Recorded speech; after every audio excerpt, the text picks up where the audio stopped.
ஒன்று சாமுவேல் 20ஆம் அதிகாரம். தாவீது ராமாவுக்கடுத்த நாயோதிலிருந்து ஓடிப்போய் யோனத்தான் முன்பாக வந்து, உம்முடைய தகப்பன் என் பிராணனை வாங்க தேடுகிறாரே, நான் செய்தது என்ன? என் அக்கிரமம் என்ன? நான் அவருக்கு செய்த துரோகம் என்ன என்றான். அதற்கு அவன், அப்படி ஒரு காலம் வராது, நீர் சாவதில்லை. இதோ எனக்கு அறிவிக்காமல் என் தகப்பன் பெரிய காரியமானாலும் சிறிய காரியமானாலும் ஒன்றும் செய்கிறதில்லை. இந்த காரியத்தை என் தகப்பன் எனக்கு மறைப்பானேன்? அப்படி இருக்க மாட்டாது என்றான். அப்பொழுது தாவீது, உம்முடைய கண்களில் எனக்கு தயை கிடைத்தது என்று உம்முடைய தகப்பன் நன்றாய் அறிவார். ஆகையால் யோனத்தானுக்கு மனநோவு உண்டாகாதபடிக்கு அவன் இதை அறிய போகாது என்பார். மரணத்திற்கும் எனக்கும் ஒரு அடி தூரம் மாத்திரம் இருக்கிறது என்று கர்த்தருடைய ஜீவனையும் உம்முடைய ஜீவனையும் கொண்டு நிச்சயமாய் சொல்லுகிறேன் என்று மறுமொழி சொல்லி ஆணையிட்டான். அப்பொழுது யோனத்தான் தாவீதை பார்த்து, உமது மனவிருப்பம் என்னது என்று சொல்லும், அதன்படி உமக்கு செய்வேன் என்றான். தாவீது யோனத்தானை நோக்கி, இதோ நாளைக்கு அமாவாசை, நான் ராஜாவோட பந்தி இருந்து சாப்பிட வேண்டியதாயிருக்கும். ஆனாலும் நான் 3ஆம் நாள் சாயங்காலம் மட்டும் வெளியிலே ஒளித்திருக்கும்படி எனக்கு உத்தரவு கொடும்.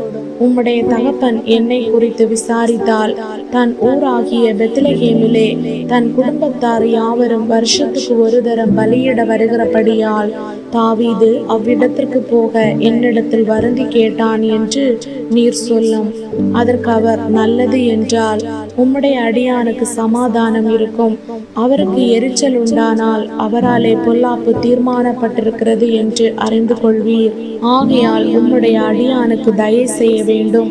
கர்த்தருக்கு முன்பாக உம்முடைய அடியானோடே உடன்படிக்கை பண்ணி இருக்கிறீரே. என்னில் ஒரு அக்கிரமம் இருந்ததேயானால் நீரே என்னை கொன்று போடும். நீர் என்னை உம்முடைய தகப்பனிடத்துக்கு கொண்டு போக வேண்டியது என்ன என்றான்.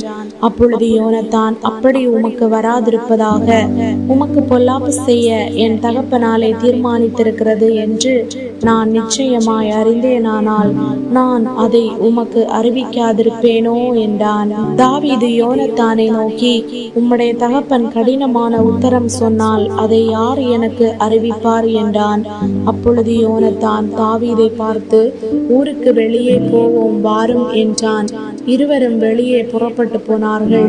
அப்பொழுது யோனத்தான் இஸ்ரவேலின் தேவனாகிய கர்த்தரை முன்னிட்டு தாவீதை நோக்கி, நான் நாளையாவது மறுநாளிலாவது என் தகப்பனுடைய மனதை அறிந்து கொண்டு அவர் தாவீதின் மேல் தயவாயிருக்கிறார் என்று கண்டும் அதை அப்போது உமது செவிகளுக்கு வெளிப்படுத்தும்படிக்கு உமக்கு சொல்லி அனுப்பாதிருந்தால் இஸ்ரவேலின் தேவனாகிய கர்த்தர் யோனத்தானுக்கு அதற்கு சரியாகவும் அதற்கு அதிகமாகவும் செய்ய கடவர்.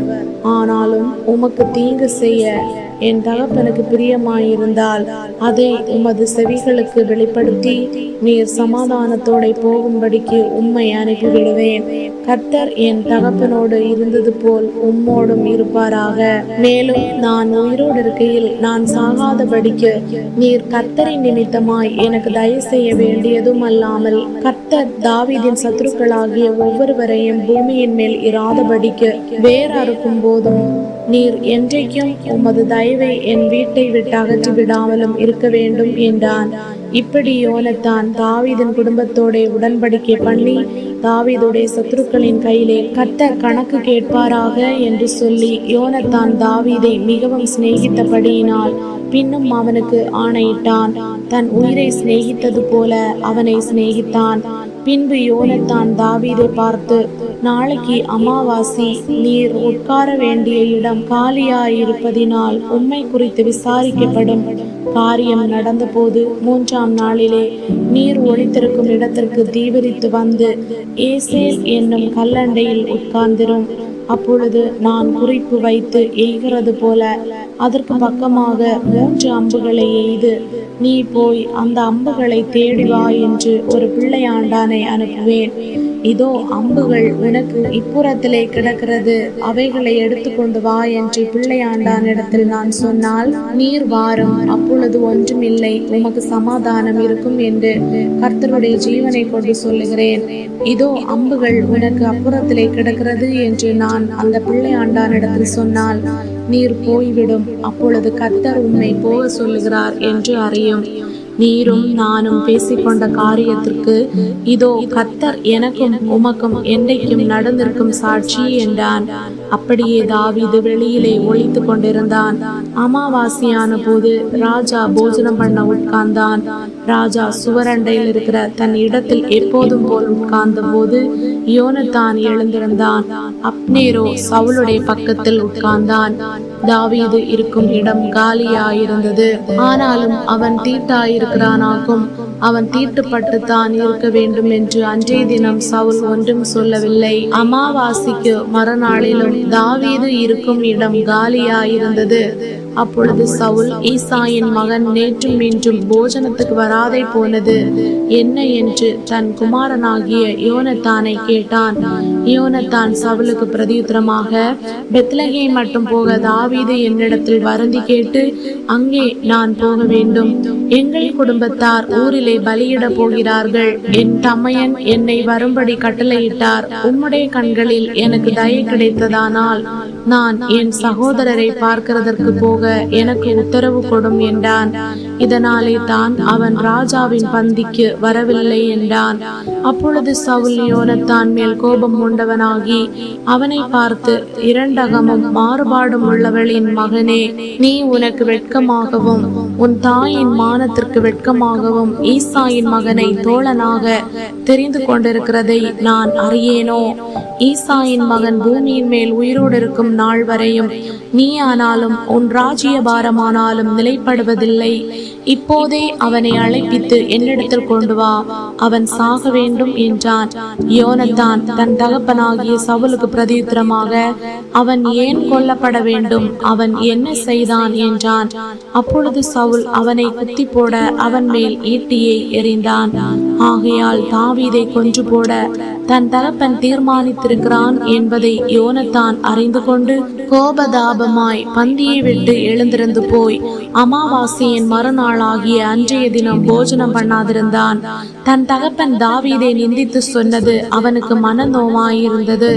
மறுநாள் காலமே யோனத்தான் தாவீதுக்கு குறித்த நேரத்திலே ஒரு சிறு பிள்ளையாண்டானை கூட்டிக் கொண்டு வெளியே புறப்பட்டு போய் பிள்ளையாண்டானை நோக்கி, நீ ஓடி நான் எய்கிற அம்புகளை தேடி எடுத்துக்கொண்டு வா என்று சொல்லி அந்த பிள்ளையாண்டான் ஓடும்போது அவனுக்கு அப்பாலே போகும்படி ஒரு அம்பை எய்தான்.